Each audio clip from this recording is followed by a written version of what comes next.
Čau visiem! Tātad izskatās, ka jums ir brīva diena no skolas, vai ne? Diezgan labs darījums. Tā kā ceru, ka jums arī patīk šodienas mans stāstījums.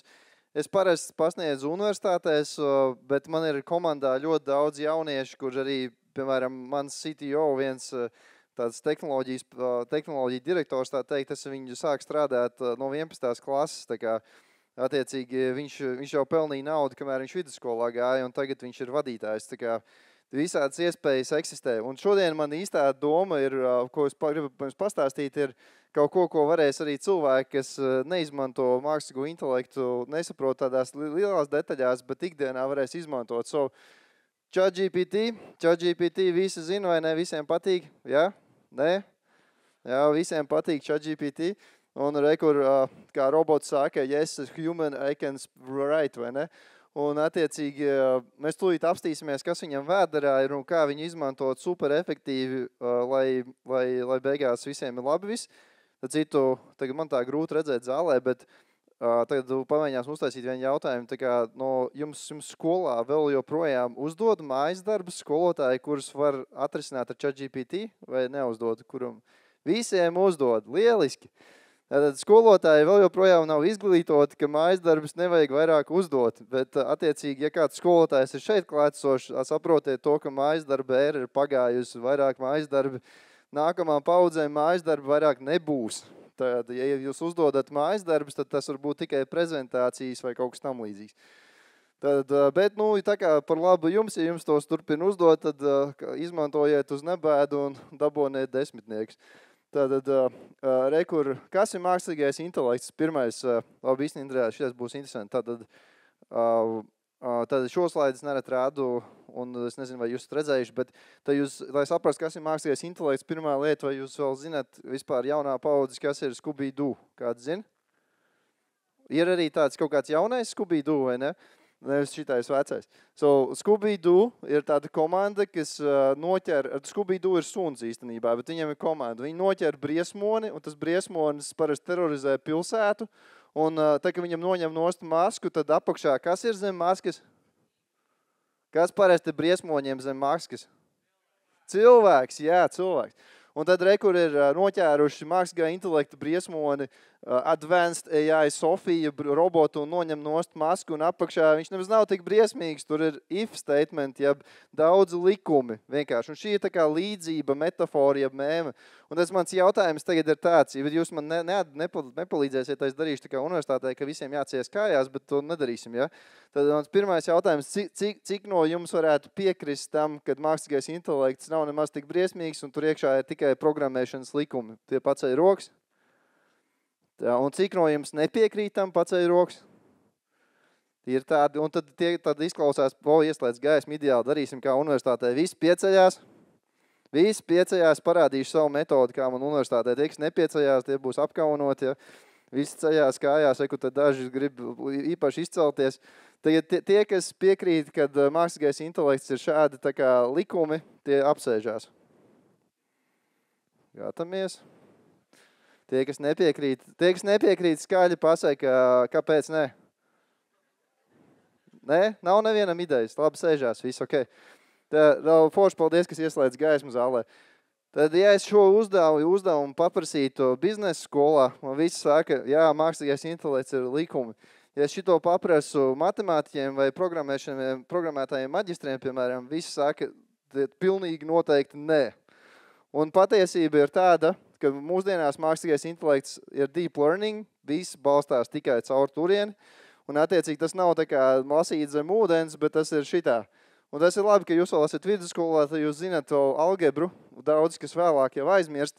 Mākslīgajā intelektā, ieskaitot ChatGPT, nav neviens likums, neviens neko nav saprogrammējis tur iekšā.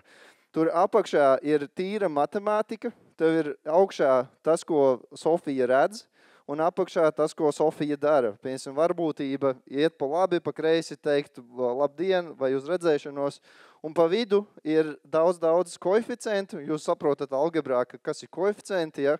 Un tos koeficientus vajag atrast. Un ja tev visi tie koeficienti ir atrast un tas vienādojums uzrakstīts, tu iegūsti intelektuālu būtni. Un tas pats ir ChatGPT. Tu ieraksti iekšā tekstu un viņš prognozē nākamo vārdu tieši tādā pašā veidā. Neviens nav saprogrammējis viņu. Viņš strādā, tāpēc viņu sauc par modeli. Jūs varat pirmo lietu paņemt, ja kāds runā par mākslīgo intelektu, kurš saka algoritms, nozīmē, ka viņš nesaprot, ko viņš runā, un pārsvarā tad būtībā var saprast, ja runā modelis, tad cilvēks apmēram saprot, ka tas ir matemātiskais modelis. Un kas notika, bija tas, kad šāds matemātiskais modelis jau 90. gados bija, un tajā laikā, kas ar tādiem strādāja, pa viņiem smējās, un tādi jau nekad nestrādās. Tajā laikā bija 200 megabaitu datu kops ar attēliem, tagad mums ir 200 gigabaiti. Tajā laikā mums bija super vāji datori, un šis bilde no RTU superdatoru ķīpsalā, kur ir daudz GPU procesoru. Un tagad visu šo apvienojot kopā ar milzu datoriem, ar milzu datu kopām un to teoriju, kas bija, un tagad pēdējā laikā bišķi labāk palikusi, var iegūt no nestrukturizētiem datiem strukturizēts. Attiecīgi, jūs saprotat, ko ChatGPT var izdarīt, bet jūs varat filmēt, kā krīt bumbiņus un atklāt visus fizikas likumus. Jūs varat visu, ko izdarīt mūsdienās. Un tas bija tā, ka tāpēc cilvēki joprojām domā, ka mākslīgais intelekts ir likumi, jo sākumā viņi bija likumi. 1975. gadā, tā, kad MIT taisīja pašbraucošās mašīnas, tā mašīna, ja tu iegāji telpā, viņi tev uzbrauc virsū. Tagad tev Teslas full self-driving cars, viņi strādā uz tiem matemātiskajiem modeļiem, un tur vairāk tas nekas nenotiek tāds. Un atšķirībā no tā, kas iepriekš bija, tad tieši zīmīgi no tās pēdējās ziemas 90. gadiem, tagad ir visi tie 3 faktori, kas nodrošina to, ka mēs esam nonākuši ChatGPT laikmetā. Un šeit var redzēt, varbūt tas ir kāds redzējis, cik vajadzēja mēnešus, lai sasniegtu 100 miljonu lietotāju TikTokam, vajadzēja 9 mēnešus, lai ChatGPT sasniegtu 100 miljonu lietotāju, vajadzēja 2 mēnešus. Attiecīgi, es to pats redzēju, un jūs tagad varat neatzīties, bet es to zinu, kad vidusskolā matemātikā vai kā iedod uzdevumu, iekopē un roku pārakst vienkārši visu līdz pēdējiem. Tāpēc sākamā aizdarbi ir pagājuši. Otra lieta, ko var saprast, ir, ka ja jūs gribat labāko rezultātu, nekas nav pa brīvu. Tad ir sevišķi plaģiāta sistēmas nestrādā nevienas uz šiem valodas modeļiem, bet īpaši viņi slikti strādā tad, ja tu izmanto GPT-4. Tā kā, ja tu samaksā tos 20 eiro mēnesī, tev uzreiz ir ievērojami kvalitatīvāks rezultāts.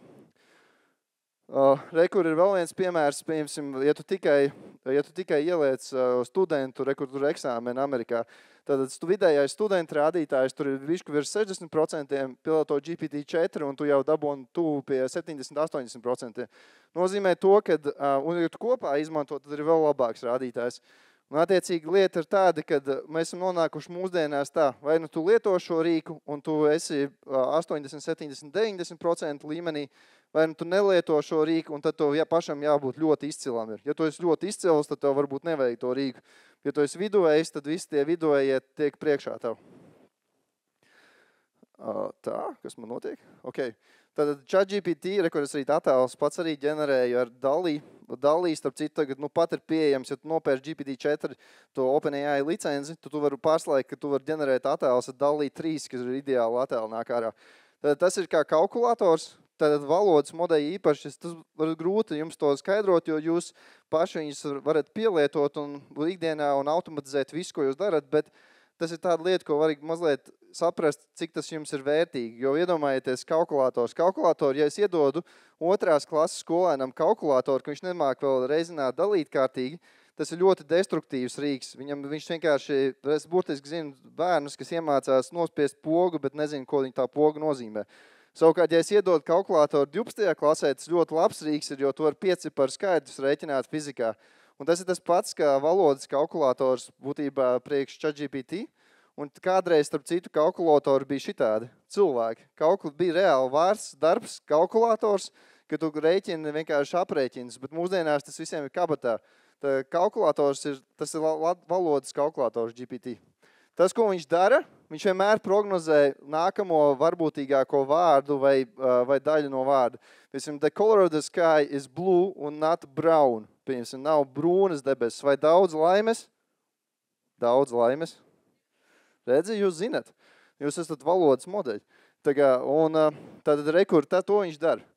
Un viņš vēl vienu, ko viņš dara, viņš pievērš uzmanību iepriekšējiem vārdiem. Un šī ir liela atslēga, ko vēl joprojām daudzi prompt engineeri pēdiņās nav vēl sapratuši. Starp citu, mēs šādas modeļus jau apmācam vismaz kādus 5 gadus.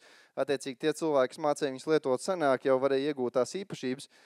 Tad būtībā ideja tāda, kad ja es prognozēju nākamo vārdu, un viņš pievērš uzmanību iepriekšējiem vārdiem. Ja es skatos uz vārdu, pieņemsim, run, sarkanais, tad viņš pievērš uzmanību FBI, ka viņš bēg no FBI, piemēram. Un attiecīgi tas, kas notiek, ir, ka viņš vienmēr līmē no vārdus no iepriekšējā teksta nākamajā. Viņš nav kā orākls. Un vēl viena svarīga lieta ir, ka viņam ir datu, tas loks, cik viņš skatās, ir ierobežots. Tas apmēram 1500 vārdi, varbūt 2000 vārdi plus mīnus. Un tas ir ierobežots ar GPU resursiem. Vienkārši nav iespējams nopirkt tik dārgas videokartes, lai varētu garākus lielikt tekstus, tā kā jūs nelieciet grāmatas iekšā. Bet tajā pašā laikā jums jāliek iekšā ir obligāti teksts, no kā pasmelties informācija, nemaz nepietiek tikai ar vaicājumu. Un tad attiecīgi otra lieta ir, tie visi modeļi nezina visu pasauli. Tas arī tāds mīts ir, ka viņš ir iemācījies visu informāciju pasaulē. Tas ir pilnīgi nepareizi. Tie modeļi ir tā kā tādi kokteļi, kur salikt informāciju no dažādiem avotiem, jo, ja mēs saliktu visu informāciju, viņam vajadzētu 10 gadus uz mūsdienu datoriem apmācīties.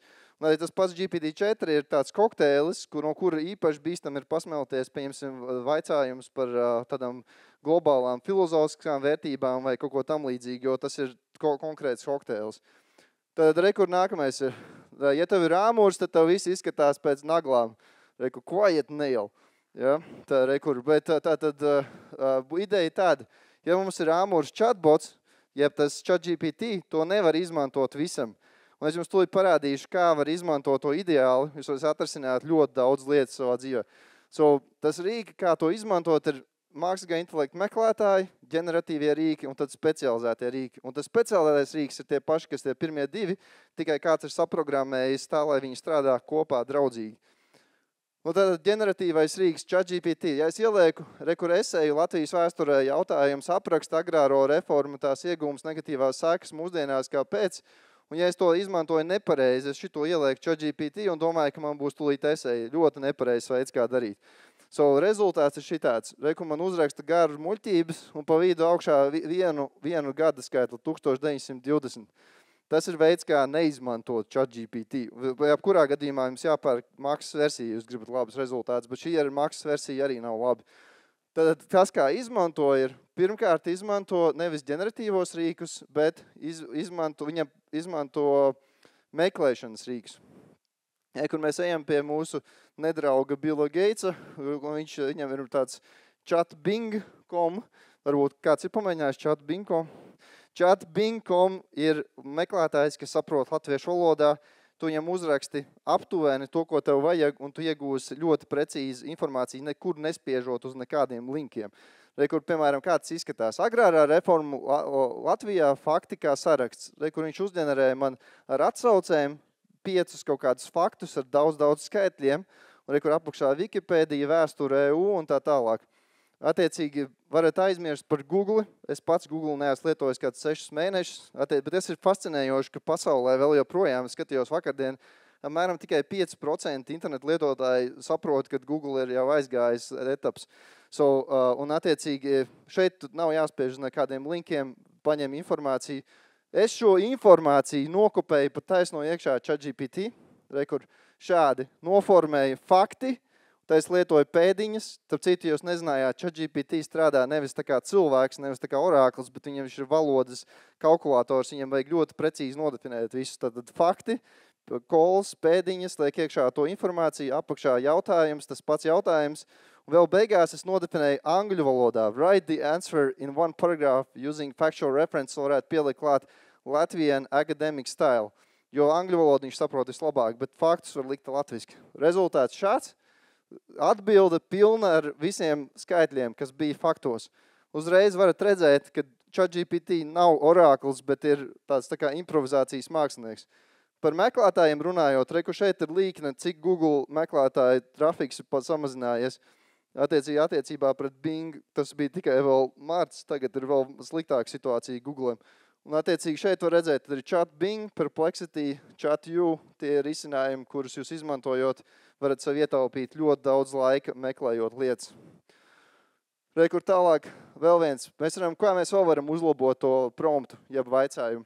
Meklēšanas rīks Perplexity AI, kas ļoti labi strādā angļu valodā. Viņš ir tie cilvēki, kur negribēja palikt pie Microsoft strādāt, ka Microsoft nopirka OpenAI pa 11 miljārdiem, tad viņi būtībā uztaisīja savu rīku.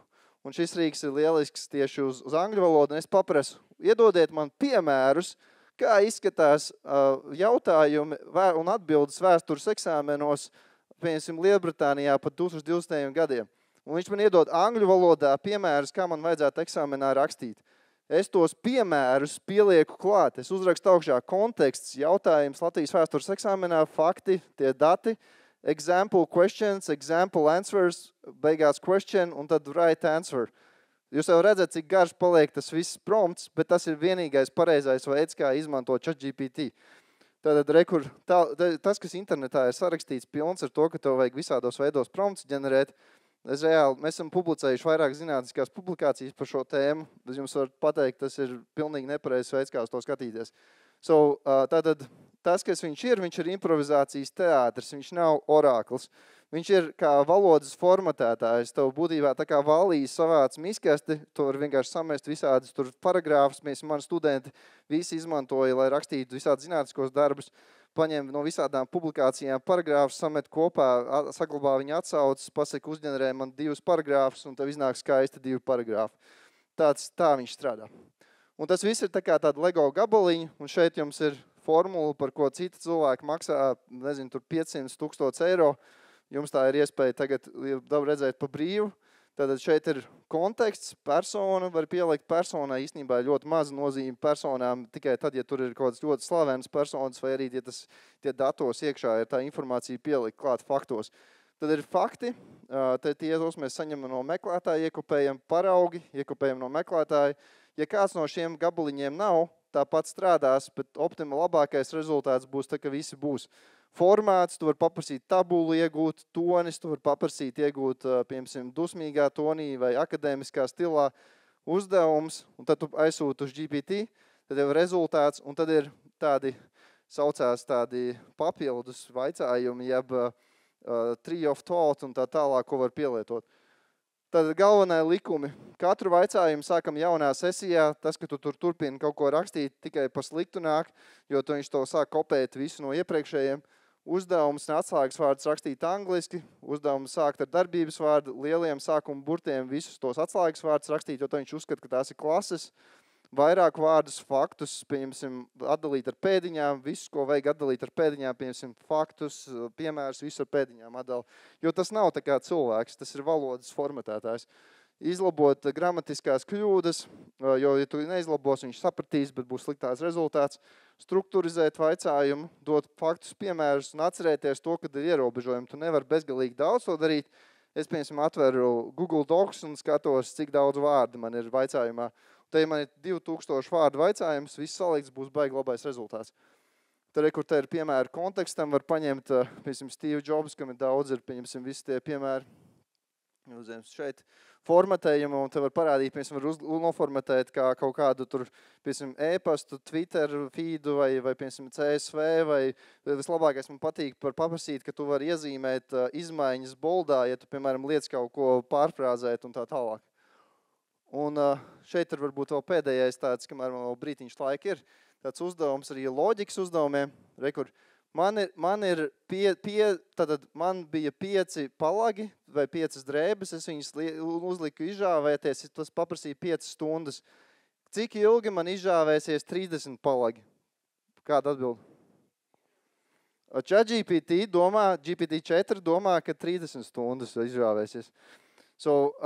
Tas, kā to var atrisināt, pirmkārt, tas jau parāda to, ka viņš nav orākls. Var atrisināt, pieliekot klāt paraugus, vai arī uzdodot pēc tam papildus jautājumus, bet paraugus. Piemēram, es viņam pielieku klāt paraugus, cik var, piemēram, 2 zeķes izāģēt 2 stundās, 3 zeķes, un tur speciāli pielieku paraugu, kad attiecīgi nav tie paši skaitļi pat.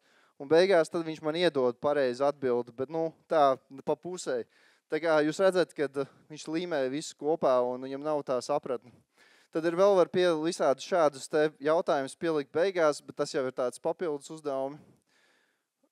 Un visbeidzot, ja šis likās interesanti, es īstenībā ļoti daudz materiālu arī publicēju savā podkastā, un mums arī ar uzņēmējiem tiekos, un jauniešiem tiekos, un attiecīgi, kā es minēju, varat sakot man, varat sazināties ar mani, ja kādam tieši interesi ar šo visu ir, un ja jums ir talants, iespējas, tad mēs varam vēl varbūt sadarboties dažādos veidos. Paldies!